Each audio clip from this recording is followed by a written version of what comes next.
Hello, my name is Lauren Mealy, and I am with National American University's Henley-Putnam School of Strategic Security. As we celebrate Women's History Month, we wanted to spotlight Stephanie for being the first woman to graduate from Henley-Putnam with a master's degree in Strategic Security and Protection Management. Stephanie, thank you so much for joining me today.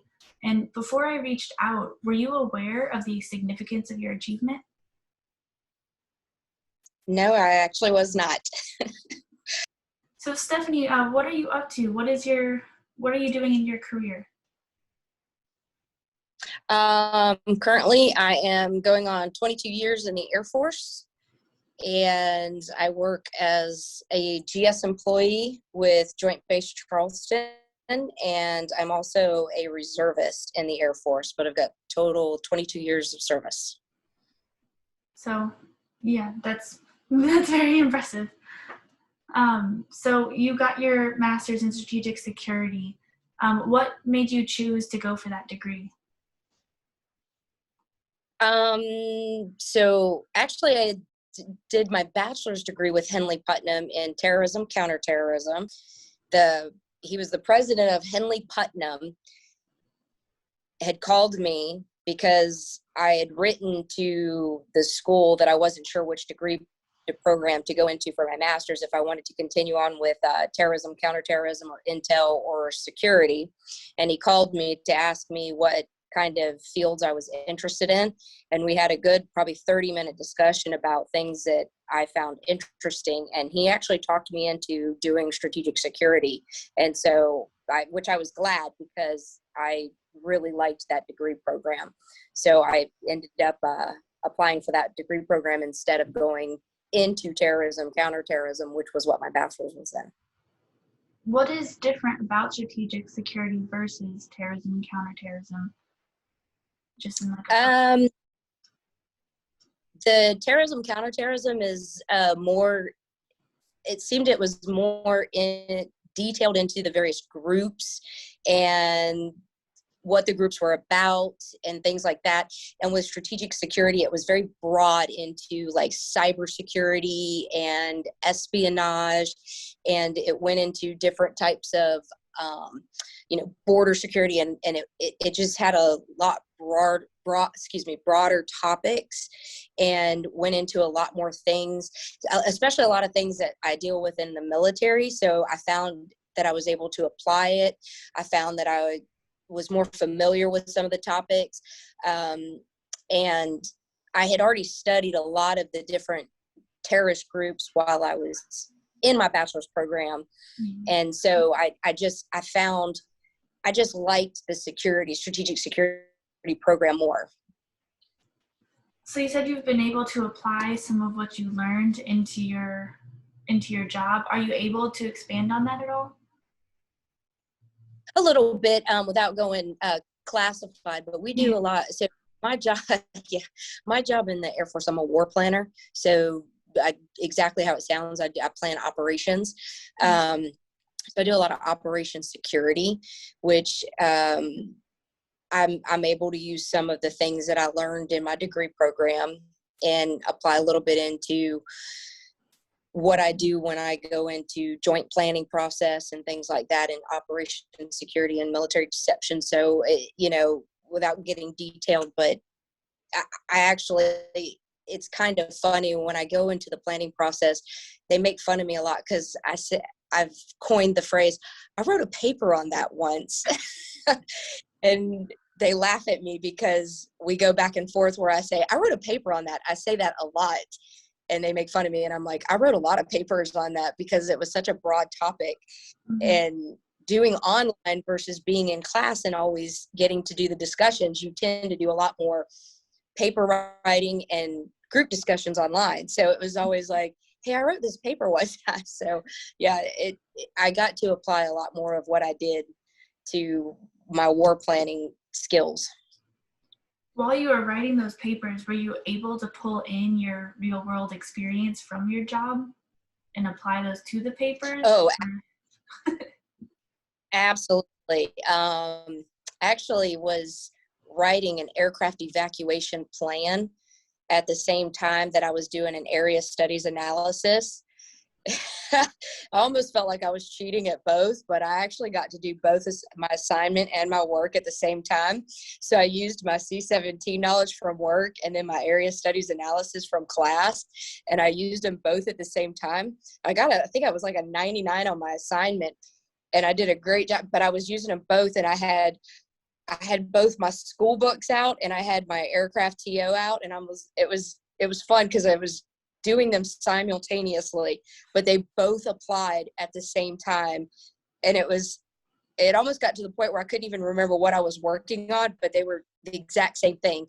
So in my assignment, I was using the C-17 to do a humanitarian drop in Libya, but I was actually evacuating the aircrafts for hurricane real world. And it was actually kind of fun, but there was at one point where they were starting to cross and I'm like, wait a minute, am I actually, wait, I'm not going to Libya, I'm going to Ellsworth. So it was kind of fun, but they actually worked simultaneously at one point. So it was kind of fun.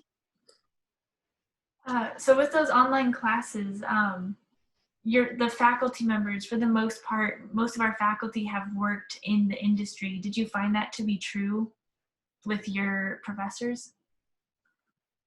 Oh, absolutely. There was a few of them that were Air Force, that were still active Air Force, that, I was even able to reach out at work because they were on our Air Force Global email address. And I've even had students that I'm still friends with that, were in classes that were Air Force, but there was only probably a handful of instructors that weren't either military or didn't have military, prior military service, that I found when I worked with the school.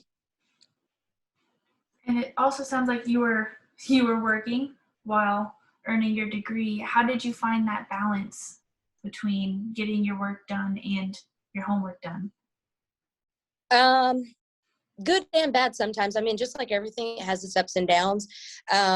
My 2 degrees kind of went, my bachelor's with Henley-Putnam and then my master's with NAU Henley-Putnam. They kind of all merged. I rolled one right back into the other. There was times where I was actually deployed overseas in the Middle East at one point where the school was so great, the professor was able to modify my final test to do over the phone so that I could, receive my final test, and was great. And I was able to do the assignment and the test over the phone, modified part of it. And so that was pretty awesome. It's just like anything else. I mean, it took me probably 6 years to complete my master's degree because in the amount of time that I started and completed, I mean, I changed career fields twice in the military. We, changed operations a few times, real world things happen, and it's difficult, but I mean, life happens, and that's what happens as you get older and things like that. But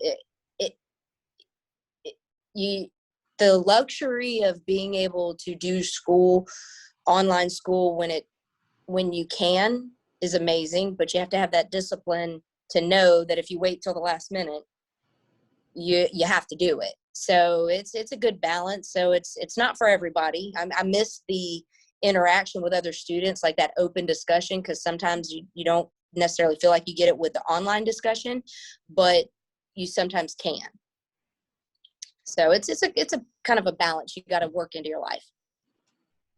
Overall, though, would you say that the online fit your needs better for the program? Or would you have preferred in-person classes? No, online absolutely fit. There's no way I would have. I actually tried in-person classes. I had joined the military first and tried in-person classes, and I couldn't find the time to go to in-person classes, and I didn't find success until I joined Henley-Putnam in 2008 and started online classes, able to fit school into my life because my life had already kind of started. So I found great success with online classes, and how awesome the instructors were because they knew, because their lives were going. So they knew what college was like for online professionals who's already had professional lives going. So that's what made it such a great success for me. And as you were going through your programs, were there a lot of other female students in your classes with you?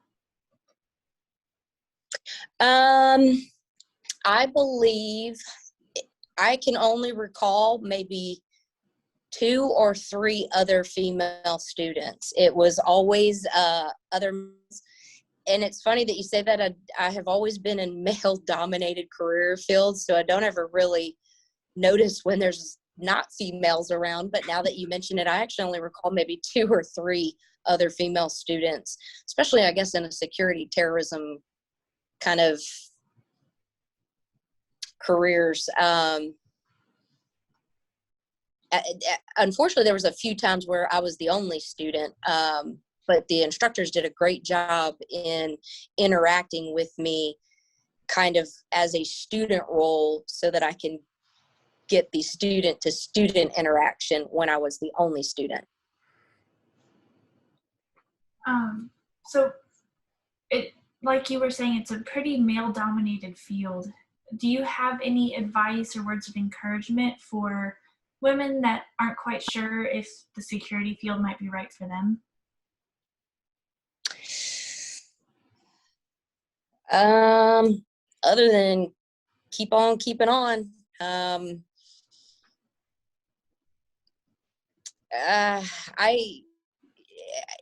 was raised, so,